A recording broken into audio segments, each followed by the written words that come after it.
अस्सलामुअलैकुम। Jain mobile and repairing lab में खुश आमदीद। तो आज हमारा मोबाइल रिपेयरिंग का जो कोर्स है उसकी दूसरी क्लास है, जिसमें हम दोस्तों आपको मल्टीमीटर के बारे में मुकम्मल तौर पर गाइड करेंगे इंशाल्लाह। और यहाँ तक कोशिश करेंगे कि आपको जितनी ज़रूरत होती है कम से कम उतनी तो समझ आ जाए कि मल्टीमीटर क्या है, उसका इस्तेमाल, उसको कैसे चलाना है। तो दोस्तों मैं शुरू किए देता हूँ। ये मेरे पास दोस्तों एनालॉग मल्टीमीटर है, यानी कि ये सादा सा है बिल्कुल, इसमें एक सुई लगी होती है, ये आप देख सकते हैं दोस्तों। तो जब आप मार्केट से नया ख़रीदते हैं तो इसमें ये जो सेल होते हैं ये नहीं होते। तो आपने दोस्तों इसको खोलना है। खोलने के बाद यहाँ पर आप देख सकते हैं दोस्तों माइनस प्लस, आपने ये जो सेल हैं इसमें डालने हैं। 2 सेल होते हैं। तो डालने के बाद आपने इसका जो बैक कवर है इसको यहाँ से दोस्तों इसके केचर बने हुए हैं, आपने इसको फिट कर देना है। फिट करने के बाद इसमें जो स्क्रू है इसको लगा देना है। उसके बाद अगर हो सके तो इसका कवर मार्केट से मिल जाता है, कवर ख़रीद लें ताकि मीटर जो है वो ख़राब ना हो। ऐसा होता है कि इसकी सेटिंग जो होती है वो अपनी मर्ज़ी से आप कर सकते हैं। यहाँ पर जो इसका 0 पॉइंट है, जहाँ पर आप ये इसकी ब्लैक नीडल है, सुई जो है, आप इसको देख सकते हैं। तो आप देख सकते हैं दोस्तों इसकी जो एडजस्टमेंट है, आप इसको यहाँ से अगर नीचे या ऊपर हो तो स्क्रू को घुमाकर आप इसको 0 पॉइंट पर सेट कर सकते हैं। और दूसरी तरफ इसको आपने X10 पे रखना है। तो यहाँ पर गौर करें, इसको आपने X10 पे रखना है। और दोनों ये जो सुर्ख और काले रंग की जो दोनों आप वायर मेरे हाथ में देख सकते हैं, तो इनको आपने ऐसे आपस में मिला देना है। मिलाने के बाद दोस्तों ये आप देख सकते हैं इसका ये वॉल्यूम लगा हुआ है। तो आपने इसको यहाँ से ड्राइव करके 0 तक ले जाना है। जैसे जैसे आप मीटर को इस्तेमाल करेंगे वक्त के साथ साथ जैसे इसमें जो सेल हैं उनका करंट कम होता रहेगा। तो आपने इसको जब भी इस्तेमाल करना है, यानी कि अगले दिन आप जब भी इसको शुरू करेंगे तो आपने इसको ज़रूर चेक कर लेना है कि मीटर को जो दोनों पॉइंट हैं वो मिलाने से 0 तक जाता है। अगर दोस्तों 0 तक ना जाए तो आप उसको फौरी यहाँ से एडजस्ट कर सकते हैं और फिर दोबारा चेक कर सकते हैं। ये तो इसकी हल्की सी सेटिंग थी, यानी कि ताकि मीटर जो है वो वैल्यू को ठीक ठीक हद तक पहुंचाए। तो इसका इस्तेमाल जो है उसके ऊपर मैं थोड़ी सी बात करूंगा। ये मेरे हाथ में एक स्क्रू ड्राइवर है, इसकी मदद से मैं आपको चीज़ें समझाने की कोशिश करूंगा। दोस्तों ये निशान आप देख सकते हैं, ये जो निशान है दोस्तों ये कंटिन्यूटी का निशान है। यहाँ से और यहाँ तक, यहाँ से यहाँ तक आप मुख्तलिफ़ किस्म के पार्ट्स, रेजिस्टेंस, जेनर वगैरह इससे चेक कर सकते हैं। तो इसकी जो हमारे काम के हिसाब से डिफ़ॉल्ट वैल्यू है, आपने इसको X10 पे रखना है। मीटर की जो सेटिंग है आप इसको यहाँ से घुमाकर इस तरह से तब्दील कर सकते हैं। तो ये जो निशान आप देख रहे हैं दोस्तों, जहाँ पर ये होगा, ये निशान जिस पॉइंट पर होगा तो मीटर में भी आपने ऊपर तलाश करना है, उसी जो पॉइंट के हिसाब से आपने वैल्यू देखनी है। मीटर को हम यहाँ से DC 10 वोल्ट पर कर देते हैं। यहाँ से और यहाँ तक दोस्तों ये DC वोल्टेज चेक करने के लिए पोर्शन है। और ये जो रेड एरिया है ये AC वोल्ट यानी कि डायरेक्ट बिजली का करंट चेक करने के लिए है। और यहाँ पर दोस्तों आप निशान देख सकते हैं।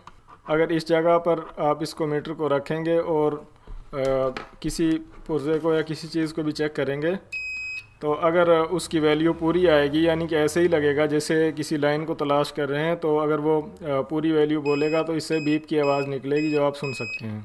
यहाँ पर आप दोस्तों DC मिली एम्पेयर से देख सकते हैं, लेकिन इनकी हमें हमारे काम में ज़रूरत जो है वो नहीं पड़ती।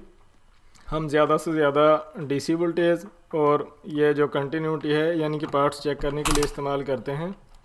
तो इस्तेमाल के लिए इसमें वैसे तो मार्केट में ऐसा होता है कि डिजिटल मीटर जो है वो बहुत अला क्वालिटीज़ के और अला इकसाम के हैं, लेकिन मोबाइल रिपेयरिंग के लिए जो एनालॉग मल्टीमीटर है इससे अच्छा कोई मीटर नहीं है। और ये आसान है, सिंपल है और सस्ता है। जब भी काम शुरू किया जाता है तो उसमें कुछ चीज़ें बुनियादी होती हैं, बाद में जब काम अरूज पर हो या काम चल जाए तो अपनी मर्ज़ी से आप कुछ भी नया ख़रीद सकते हैं। लेकिन बुनियादी चीज़ें हैं काम स्टार्ट करने के लिए, ये जो मीटर है ये बेहतरीन है और आप इसी को इस्तेमाल करें। और जो तरीका मैं आपको बता रहा हूँ अगर वही तरीका आप इस्तेमाल करेंगे तो आप मोबाइल रिपेयरिंग में इंशाल्लाह मीटर के हिसाब से कभी परेशान नहीं होंगे, क्योंकि इसमें सिंपल सा सिस्टम है। अब मैं फॉर एग्ज़ाम्पल मिसाल के तौर पर मैं आपको कुछ चीज़ें दिखाता हूँ। जैसा कि ये दोस्तों देख सकते हैं आप, ये जो मैं एक नॉक वाली चीज़ इस्तेमाल कर लेता हूँ।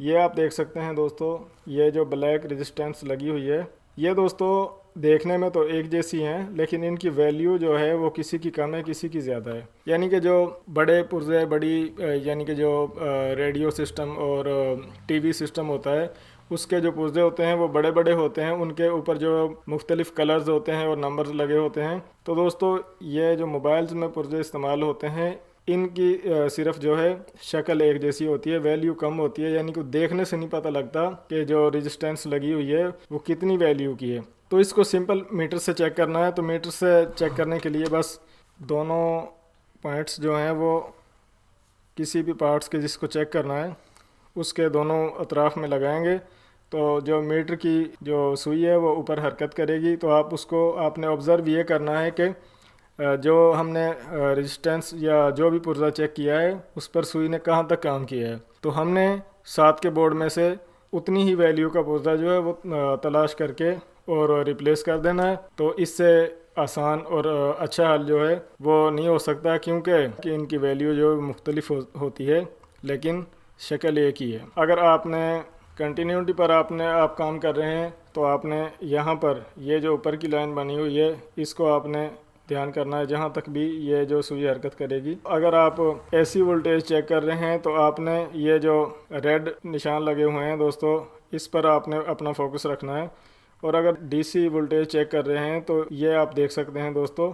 तो इसी तरीके से मीटर को आपने इस्तेमाल करना है, यानी कि मीटर में अलग-अलग निशान लगे हुए हैं, क्योंकि ये जो हिस्सा है ये तो एक ही है, लेकिन यहाँ से आपने जिस ऑप्शन को यानी कि जिस पॉइंट को सेलेक्ट करना है उसी के बारे में आपने उसको रीड करना है ऊपर, जितना इसकी सुई हरकत करेगी। दोस्तों उसके अलावा एक आम सी बात ये होती है कि बाज़ दफ़ा चाइनीज़ मोबाइल होते हैं तो ये पता नहीं चलता कि जमा का पॉइंट कौन सा है। बाज़ दफ़ा तो मोबाइल के फ़ोन के जो बोर्ड होते हैं उन पर लिखा होता है, लेकिन बाज़ दफ़ा नहीं लिखा होता। तो दोस्तों मैं साथ में बताता चलूँ, मोबाइल में जितनी भी ये कवर देख सकते हैं दोस्तों, जैसा कि ये एरिया है, तो यहाँ से आप जब भी ऐसे ये चेक करेंगे तो ये दोस्तों ग्राउंड एरिया है, जैसा कि ये बेस है, ये कार्ड जैकेट की जो ऊपर कवर लगा हुआ है। और दोस्तों यहाँ से अभी हमने इस कवर के ऊपर इस ब्लैक वायरस को रखा हुआ है, तो जो डायरेक्ट चलेगी फुल यानी कि यहाँ 0 तक काम करेगी वो ग्राउंड का पॉइंट होगा। जैसा कि दोस्तों ये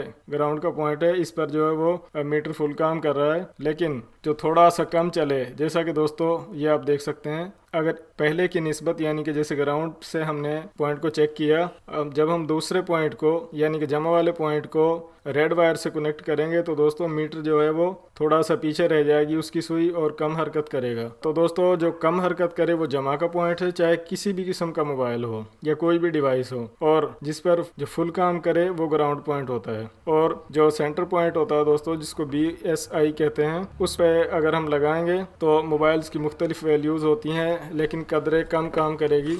जैसा कि हमारे पास ये दूसरा फ़ोन है, इसमें हम जब सेंटर पॉइंट पर लगाएंगे तो सुई बिल्कुल यानी कि मामूली सी हरकत करेगी थोड़ी सी, तो आपने इसको ऑब्ज़र्व करना है। ये BSI वेज है और ये वर्किंग है। जबकि अगर ग्राउंड पर लगाएंगे तो सुई जो है वो मीटर की 0 तक जाएगी, लेकिन अगर जमा पर लगाएंगे तो थोड़ी सी पीछे रह जाएगी। इसके साथ साथ एक और ट्रिक है, अगर हम ये जो हमने अभी जैसा कि ये पॉइंट जो है ये ग्राउंड है और ये पॉजिटिव है, जमा का पॉइंट है, अगर हम इनको उल्ट इस्तेमाल करेंगे यानी कि जमा जो है उसको ग्राउंड पर लगाएंगे और जो ब्लैक यानी कि वायर है जो मीटर की, उसको जमा पॉइंट पर लगाएंगे, तो अगर जैसा कि आपने देखा दोस्तों, अगर 0 पॉइंट पर ही रहे तो मोबाइल शार्ट नहीं है।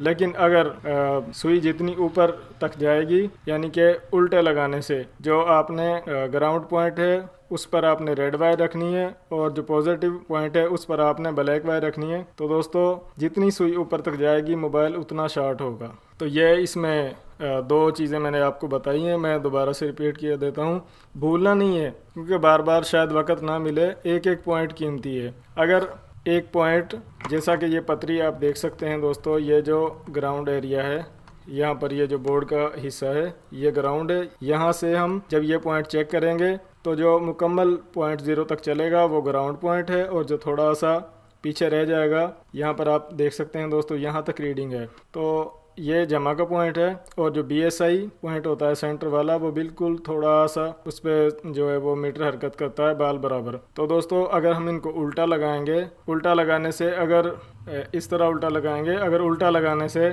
जितनी सुई ऊपर काम करेगी उतना मोबाइल शार्ट होगा, और अगर ज़ीरो पे रहे तो मोबाइल शार्ट नहीं है, मोबाइल ठीक है। तो इसके अलावा इसमें अभी थोड़ी देर पहले हमने इसमें 2 सेल 1.5 1 वोल्ट की वैल्यू, ये एक सेल के जो वोल्टेज हैं 1.5, यानी कि 2 सेल हैं तो कुल मिलाकर 3 वोल्ट बन जाते हैं। तो दोस्तों जैसा कि हम मोबाइल में लाइटें ठीक करते हैं, यानी कि जो लाइट का काम होता है, तो मीटर से ही आप लाइटें चेक कर सकते हैं, क्योंकि मीटर के जो ये ब्लैक और रेड वायर हैं इनमें नेगेटिव और पॉजिटिव इसमें करंट होता है, जिससे पुर्जे जो हैं वो चेक किए जाते हैं करंट देकर। तो मज़ीद जैसा कि आप देख सकते हैं दोस्तों, लाइटें इससे चेक की जा सकती हैं। ये भी एक काम का फार्मूला है। अगर एक बैटरी वाला मीटर हो, एक सेल वाला, तो वो इस तरह से लाइट ऑन नहीं करेगा। तो आपने मीटर जो है वो 2 सेल वाला लेना है, यानी कि जिसमें 1.5 वोल्टेज वैल्यू के 2 सेल हों। ये तो जो मीटर का मैंने बेसिक थोड़ा सा आपको बताया कि इसमें जमा नफ़ी इसके बैटरी के जो पॉइंट्स होते हैं, बाद दफ़ा चाइनीज़ मोबाइल में नहीं वो होते लिखे, तो उसका मैंने बताया किस तरह तलाश करना है। जिस तरह के दोस्तों अभी ये मेरे पास नोकिया का फ़ोन है, तो अमूमन ऐसा होता है कि वाटर डैमेज फ़ोन होते हैं तो डिस्प्ले का मसला होता है, यानी कि LCD वाइट आती है। तो उसके लिए LCD उतार कर और जो पॉइंट्स होते हैं उनको साफ़ करके हम एक जो नेगेटिव है उसको ग्राउंड पर रखेंगे और पॉजिटिव जो है उससे चेक करेंगे। पहला पॉइंट दोस्तों ग्राउंड होता है, दूसरा पॉइंट जो है वो आप देख सकते हैं काम कर रहा है, और तीसरा पॉइंट जो है वो भी, चौथा पॉइंट जो है वो फिर ग्राउंड है। उसके आगे 1 2 3 और 4, यानी कि ये जो पॉइंट्स हैं 4, इनकी मुख्तलिफ वैल्यू है, इनका ताल्लुक जो है वो CPU से है। अगर इनमें से LCD कनेक्ट नहीं होगी तो मोबाइल ऑन नहीं होगा। अब यहाँ से आप देख सकते हैं कि ये जो पॉइंट है ये कटा हुआ है, यहाँ इसकी वैल्यू नहीं आ रही, जबकि यहाँ इसकी वैल्यू, नीचे इसकी वैल्यू है। तो यहाँ से हमने मीटर के ज़रिए चेक किया कि ये पॉइंट कटा हुआ है, तो हम इसको जंपर वायर की मदद से ये पॉइंट जो इसको साफ़ करके और काविये से शोल्ड करके इस पॉइंट का कनेक्शन यहाँ से करेंगे। तो दोस्तों ये है मीटर का इस्तेमाल। जब ये पॉइंट्स मुकम्मल काम करने लगेंगे तो उसके बाद हम LCD लगाएंगे। जब ये तमाम के तमाम पॉइंट जो हैं ये इन पर मीटर चलेगा, इनकी कुछ ना कुछ वैल्यूज़ आएंगी, तो इनके ऊपर हम LCD लगाएंगे। जब तक ये पॉइंट्स क्लियर नहीं होंगे LCD लगाने का कोई फ़ायदा नहीं है। इस तरह मीटर से पॉइंट जो है वो ट्रेस किए जाते हैं। ऐसे ही कीपैड का इशू होता है, जैसा कि एक बटन बंद हो जाता है तो उसके लिए भी हम मीटर यूज़ कर सकते हैं। जैसा कि नोकिया के फ़ोन में ऐसा होता है कि ये जो 1 4 7 और स्टार, इनका जो सेंटर वाला पॉइंट होता है उसका कनेक्शन जो है यहाँ से आप देख सकते हैं एक होता है, जैसा कि यहाँ पर भी और यहाँ पर भी। लेकिन जो ये जो आप देख सकते हैं जैसा कि 1 और 2 है, इनका जो बाहर वाला बड़ा दायरा है जो आउट पॉइंट होता है, यानी कि जो बाहर वाले पॉइंट्स हैं उनकी लाइनें इस तरह हैं, जबकि जो अंदर वाले पॉइंट हैं उनकी लाइनें इस तरह हैं। इस तरह ये हम मीटर से चेक कर सकते हैं। अगर किसी पॉइंट में वैल्यू नहीं आ रही, जैसा कि हम जानते हैं कि इस पॉइंट का 1 नंबर का और 2 नंबर का, इस बाहर वाले पॉइंट का 1 नंबर और 2 नंबर का आपस में यानी कि कनेक्शन है, ये एक ही लाइन है। अगर ये ऐसे काम ना करे तो हम यहाँ से वायर डाल यहाँ तक इसको कनेक्ट करेंगे ताकि दोनों का कनेक्शन एक हो तो बटन काम करने लगे। ये तो थी दोस्तों मीटर के बारे में कुछ बुनियादी मालूमात, लेकिन अहम कि आप इस मीटर से मोबाइल का सर्किट चेक कर सकते हैं, जमा नफ़ी चेक कर सकते हैं, डिस्प्ले के पॉइंट चेक कर सकते हैं और काफ़ी सारी चीज़ें यानी कि लाइटें वगैरह भी चेक कर सकते हैं और DC वोल्टेज चेक कर सकते हैं। तो दोस्तों हमारे चैनल को सब्सक्राइब करें, वीडियोज़ को लाइक करें, कमेंट करें, शेयर करें, अपना ख्याल रखें। अल्लाह हाफिज़।